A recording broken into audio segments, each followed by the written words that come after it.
بسم اللہ الرحمن الرحیم۔ آپ دیکھ رہے ہیں یو وید مسٹر ہاشمی، جس میں ہم آپ کو خوش آمدید کہتے ہیں۔ آج ہم آپ کو رشتوں میں تبدیلی کی لاسٹ ایپیسوڈ بتا رہے ہیں۔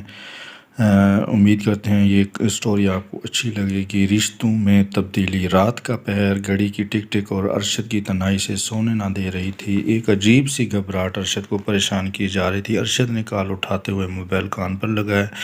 سر جی کی آواز سن کر ارشد متوجہ ہوا۔ کیا بات ہے، اتنی رات کو کال کی؟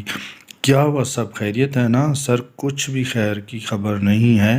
وہ لگائی ہوئی ہے؟ سیدھا بتاؤ ارشد تھوڑی تیش میں آ گیا۔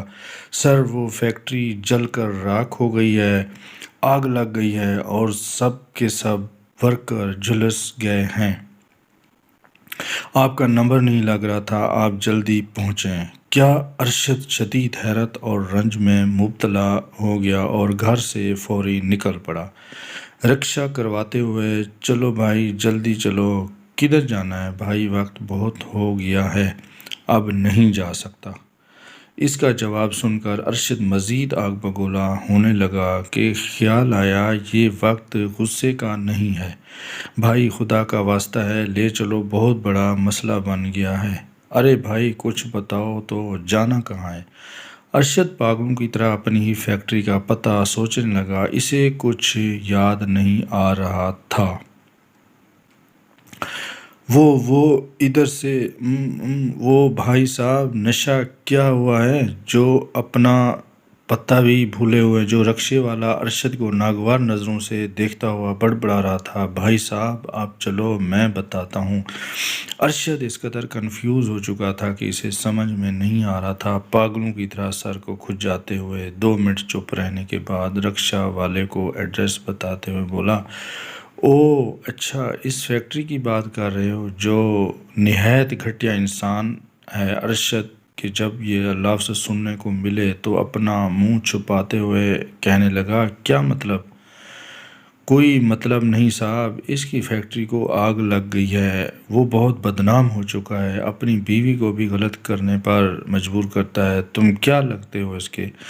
میں تو کچھ نہیں لگتا، البتہ ہمارے محلے میں ایک چوکیدار ان کے گھر میں کام کرتا تھا، اس نے اس کی بیٹی کے ساتھ بھی بہت غلط کیا تھا، بیچارہ کچھ کر نہیں پایا، بہت غریب جو ٹھہرا۔ ارشد جیسے جیسے سن رہا تھا ویسے ویسے منہ چھپانے لگا۔ لو صاحب آپ کا ایڈریس آ گیا ہے، دیکھو اس کی بربادی کس طرح ہوئی ہے۔ ارشد چپ چاپ رکشے والے کو پیسے دیے اور چل دیا۔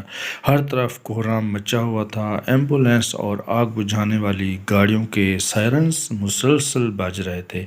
ارشد اپنی بربادی اپنی آنکھوں کے سامنے دیکھ رہا تھا، اتنا مجبور کہ چاہ کر بھی کچھ نہ کر پا رہا تھا۔ آنکھوں میں آنسو لیے فیکٹری کو بناتے وقت کے حالات اس کی نظروں میں تھے اور پھٹی پھٹی نظروں سے چاروں طرف دیکھ رہا تھا کہ اسے کانوں میں کچھ سماعت سنائی دی۔ سر فیکٹری میں تمام لوگ شہید ہو چکے ہیں اور مالک کا کوئی اتا پتہ نہیں چل پا رہا، وہ سارے مکان بیچ کر نہ جانے کدھر چلا گیا ہے۔ کوئی انویسٹیگیشن افسر شاید اپنے بڑے افسر سے بات کر رہا تھا۔ سر یہاں کی صورتحال بہت گمبھیر ہو چکی ہے، ہمیں تازہ دم دستہ کی فوری ضرورت ہے۔ اور پولیس والے نے رپورٹ دے کر ادھر سے چلا گیا۔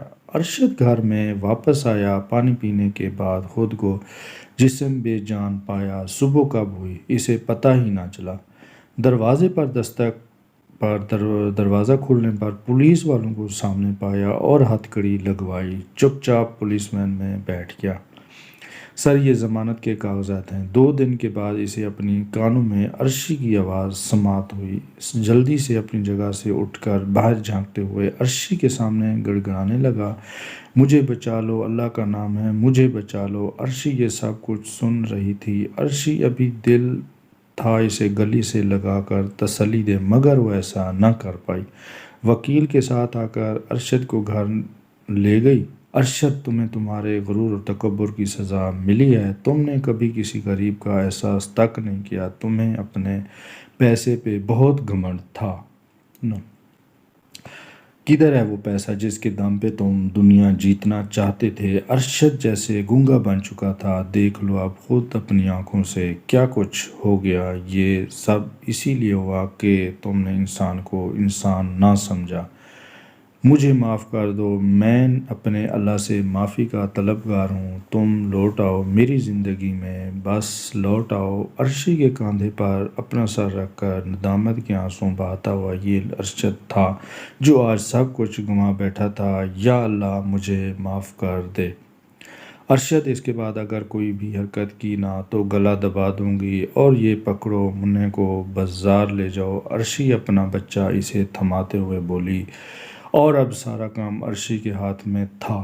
عرشی اب 2 فیکٹریوں کی مالکن تھی۔ جو پیسے عرشی نے جوڑ رکھے تھے وہی پیسہ اس نے کاروبار میں لگایا اور ایک شاندار کوٹھی بھی خرید لی۔ دوستو، یہ ایک حقیقی کہانی تھی جس میں بہت کم خیالی سین ڈالے گئے ہیں۔ آج کل ہمارے معاشرے میں محبت تو ہر کوئی آسانی سے کر لیتا ہے مگر نبھانا مشکل ہوتا ہے۔ اگر عرشی ارشد کو پہلے جان جاتی اپنا مستقبل کبھی ایسا نہ بنا پاتی۔ عرشی نے ہر ظلم برداشت کیا مگر ہمت نہ ہاری۔ عرشی جیسی لڑکیاں ہمارے معاشرے میں بہت ہیں جو بنا جانے ہر ایک پر اعتماد کر کے مہوش اور عریشہ کی طرح اپنی عزت گنوا دیتی ہیں۔ اکثر دیکھا گیا ہے کہ لڑکیاں ایک بار دھوکہ کھانے کے بعد کسی پر بھی بھروسہ نہیں کرتیں، اگر کر بھی لیں تو دل سے نہیں کرتیں۔ اس میں سارا قصور کیا مرد کا ہوتا ہے؟ ہرگز نہیں۔ اگر عورت نہ چاہے تو مرد عورت کو چھو تک نہیں سکتا اور نہ ہی اس کے قریب آ سکتا ہے۔ مرد کو اشارہ ملتا ہے تو وہ عورت کے قریب جاتا ہے، اور اندھے کو 2 آنکھیں ہی چاہیے ہوتی ہیں۔ ہر مرد خراب نہیں، نہ ہر عورت ہی خراب ہوتی ہے، بس بات اتنی سی ہے، ایک بار دھوکہ ملنے کے بعد مرد دوسری عورت کو اور عورت دوسرے مرد کو خراب کرتی ہے۔ امید کرتے ہیں یہ ٹاپک اچھا لگا ہوگا، تو انشاءاللہ نئی سٹوری کے ساتھ حاضر ہوں گے۔ تب تک اللہ حافظ۔